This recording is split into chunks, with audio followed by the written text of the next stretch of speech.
This is True Crime Out Loud.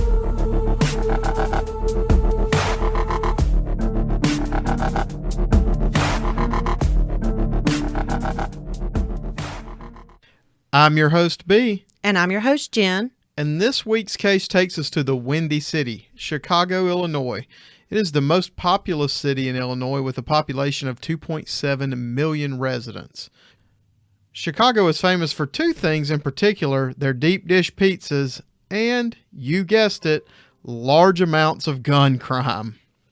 The city of Chicago also suffered through the Great Chicago Fire of 1871, and while that was a horrible event that killed over 100,000 residents and destroyed about 3.3 square miles of the city, it did lead to one of the largest building booms in U.S. history, which kind of expanded the population of the city faster than what would have happened normally. Starting in the spring of 1981 through October of 1982, police began to see a series of murders that seem related. The victims tended to have mutilation to their bodies and nothing of value taken from them. Linda Sutton, who was 26 years old, had been abducted near Wrigley Field on May 23rd of 1981. She had two children who were aged 9 and 1.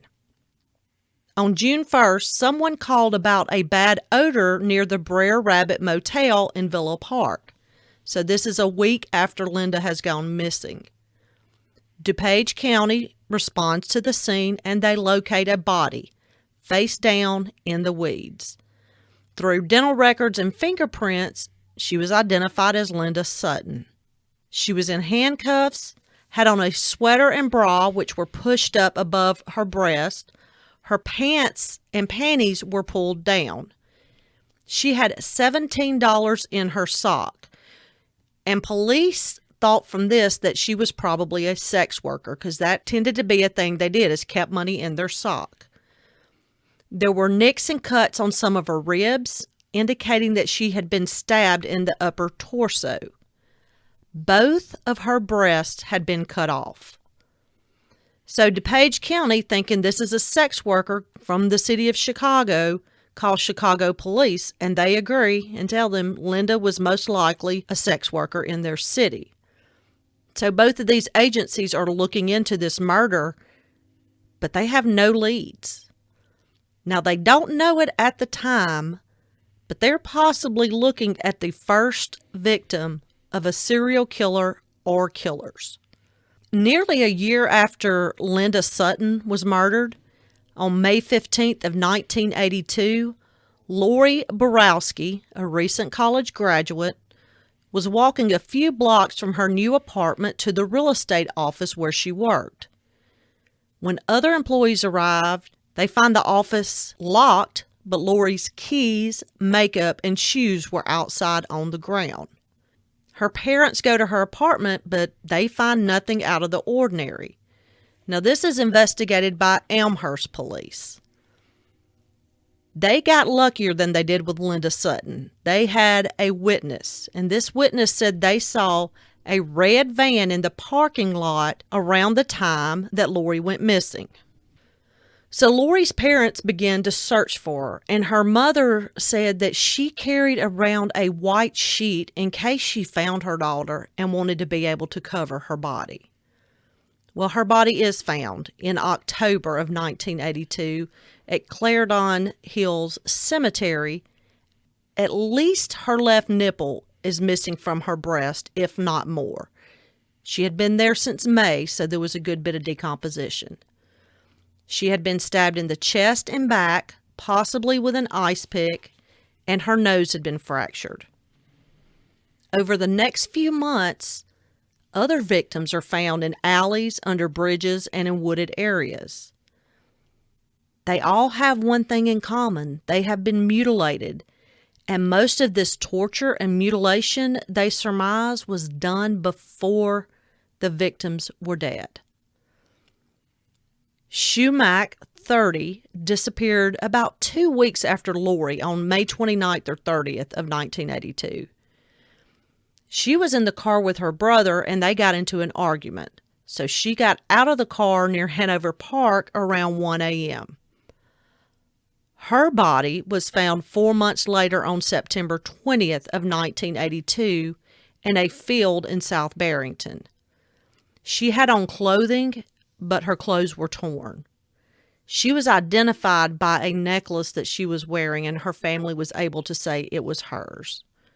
She had multiple skull fractures from a blunt object, minor fractures on her ribs, no evidence of stab wounds, but it could also not be ruled out due to the decomposition of her body. June 13th of 1982, a 23-year-old woman is attacked on the north side of Chicago, and her breasts are mutilated with a knife. On August 28th, Sandra Delaware, who was 18, went missing, and her body was located under a bridge on the north branch of the Chicago River. September 8th, Rose Beck Davis, who was 30, also a marketing executive, she is found in the Gold Coast neighborhood. She had been raped, beaten with an axe or hatchet, and had been stabbed. Raphael Tirado, 28-year-old male. On October 6th of 1982, he was standing with another friend at a phone booth, and somebody drove by and randomly shot him. Now, this is not initially tied to the other murders, but it comes back later, and it is. On the same day that Raphael was shot, on October 6th, Beverly Washington, an 18-year-old woman, was abducted. She was beaten, she had slash wounds on her chest, her left breast had been amputated. She was left near some railroad tracks in Humboldt Park, and the attacker thought that she was dead.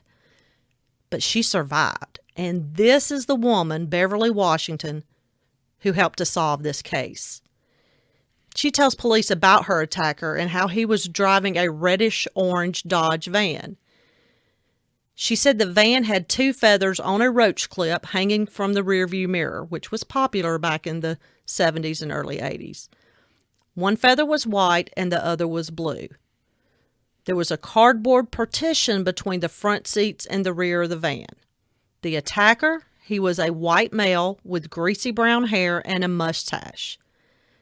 Now, Beverly tells the police this, but she doesn't verbally tell the police. She was in such bad condition that she had to communicate through writing and signals and nodding. So with this information, the police began looking, okay, a white male with greasy brown hair and a mustache, there's a lot of those. But a red van with feathers hanging from it, that's going to be what we're going to need to find. So about 2 weeks after the attack on October 20th, police locate this van, and it is being driven by a very nervous 21-year-old Edward Spreitzer. Spreitzer, like I said, he was nervous, but he said he's not the owner of the van. It's actually Robin Geck that owns this van. So police locate 28-year-old Robin Geck, and he says he knows nothing about the crimes. He don't know what they're talking about. But the police put him in a lineup, and they actually do the lineup at the hospital because Beverly's in such bad shape. And she identifies Robin Geck as her attacker. And of course, he's arrested. So open and shut, right? Well, maybe not. So the police are conducting their investigation in November of 1982, and after being identified by the victim, Robin Geck is obviously the target of that investigation, and they are going to start with him. Gecht was an electrical contractor and kind of an on-again, off-again handyman, and according to some reports, had even worked for John Wayne Gacy at one point. He was married with 3 kids, and initially he denies any involvement in the murders. So, to try to gain some leverage, they go back to the original owner of the van, 21-year-old Edward Spreitzer. After some time, Spreitzer starts to falter, and he begins to tell a terrible tale of murder and leads them to 19-year-old Andrew Kokorales. Kokorales confesses to approximately 17 murders, and this leads police to his brother, Thomas Kokorales. Thomas is a 21-year-old high school dropout who did not have a criminal record at all, but he also confesses to taking part in the murders. The other men said that Gecht had supernatural powers over them and could make them do anything. These confessions lead the police to dub these guys the Ripper Crew, kind of like Jack the Ripper. But they have some problems filling in the blanks because they were all drunk and high when they committed these crimes. So they had a hard time recalling the crimes themselves or locations of the bodies, and all because of their inebriated state. Gecht was the only one of the three who didn't implicate himself in any of the crimes. He stayed calm, cool, and collected, and always in control of his emotions. Spreitzer claimed that he and Gecht had been riding around on October 6 looking for something to do, and they came across a group of people standing near a payphone, and they shot at those people from the moving vehicle and struck a man. This was Raphael that Jen talked about earlier. Next, they picked up Washington, drugged her, and Gecht sliced off her breasts with piano wire. Lori was abducted in the van from in front of the real estate office where she worked. Remember, she was on the way to work, taken to the cemetery where she was later found, and this was the location that she was raped and killed. Then they kind of drug her off into this weedy area that was not being used. Linda Sutton, well, they took her to a lot behind the Brer Rabbit Motel where they raped her and then stabbed her several times. Gecht again took a piece of piano wire and used it to sever her left breast from her body. Schumach's abduction occurred when they saw her walking and offered her a ride, and they drove for about 10 minutes before stopping in a field where there was some new construction taking place. They ordered Shu out of the van, but she wouldn't exit, so they kind of jerked her out, and she was stabbed 3 or 4 times with a kitchen knife. Spreitzer told them that Gecht liked to be the one to remove the breasts or cut the breasts of the victim, and that he would usually have sex with the wound he created on the women. Spreitzer is able to tell police of 7 murders and participated in 7 rituals in the chapel. We'll tell you more about the rituals in a moment. Andrew Cocorales stated that all 3 of them had intercourse with the stab wounds on the victims' bodies. He said that Gecht was interested in ancient cultures where men would cut off the breasts of women and use it as a tobacco pouch. The police talked to Thomas Cocorales, and basically they want to get more information on Andrew, but then Thomas confesses to taking part in the murder of Lori. He tells the police about the chapel in Gecht's attic and the ceremonies. He also said that Gecht had the idea of cutting off breasts, and he wanted to be the one to do it, so that kind of meshed with what they had already heard. Thomas also admitted to police that he was a marijuana and cocaine user and that he was present during 3 of the crimes. Police noted that he was a follower and not a leader and had a relatively low IQ at 75. Later, he said that he confessed because police gave him the information about the crimes and he wasn't actually involved, so he recanted his confession. Psychiatrists say that he is not sexually motivated, but is a follower and is more socially motivated. He wanted to please people. Many of the remains of the victims that were disclosed to police were never found. But let's go back to Robin Gecht, the leader of this group, this cult-like group. As a teenager, he was sent to live with his grandparents, but he dropped out of school at the age of 16. As a teenager, he became obsessed with the occult. He would read books on Satanism, human sacrifices, sacrifice rituals, and demon possession. But he began working and seemed to have a fairly steady career as a carpenter, handyman, and sometimes electrician. At 19, he married a woman named Rosemary, and they had 3 children together. Rosemary was a waitress, and she usually worked at night, so this left Gecht free to do as he pleased during the nighttime hours. Now, Rosemary later on did say she suspected that her husband was up to something, but she thought it was him cheating on her.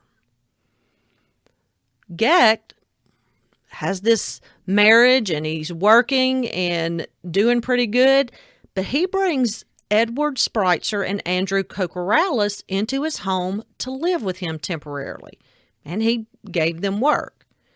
He said that he just kind of felt sorry for them, and he was trying to give them a better life, and so Rosemary just went along with it.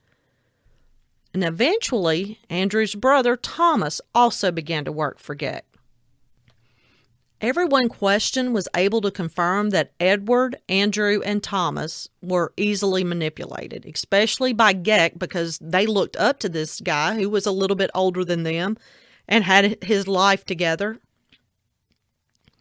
But Geck began to introduce these men to devil worship and asked them to be part of the rituals and the ceremonies that he performed. So Geck had constructed a chapel in his attic, and this chapel had an altar that was covered with a red cloth and had a treasure-type box on top of it. There were also 6 black and red crosses painted on the walls. The men would light the room with candles, and they were all training to contact demons through these rituals. So Geck was training them. He told these men they were to do as he commanded, and they were not to question him. Now, the 3 other men admitted that Geck had supernatural powers, as B already told you, and it was him making them do these things. And Geck told them he could make them do what he wanted. So he was grooming them, and he kept grooming them until it was time for a human sacrifice. On May 23rd is when they found sex worker Linda Sutton. They handcuffed her in the back of the van. The men raped her, and Geck severed her left breast while she was still alive. Well, they take the breast back to the chapel in his attic, and they put it on the altar. Geck had all of the men kneel and masturbate while he was reading passages from his satanic Bible. Then the men had to ejaculate into the breast. Then Geck cut off small pieces of this breast they had ejaculated into, and each man had to consume a piece of that breast. The rest of Linda's breast was put into a trophy box on the altar. This happened with several of the other women, and the breast, same thing each time, and the rest of it was kept. Now, Beverly Washington, the victim who survived, told police that she was put into the van, handcuffed, forced to take some pills, and Geck had put that piano wire around her breast and kept pulling tighter and tighter, and she eventually just passed out. And she said the next thing she remembers is when she woke up and came to in the hospital.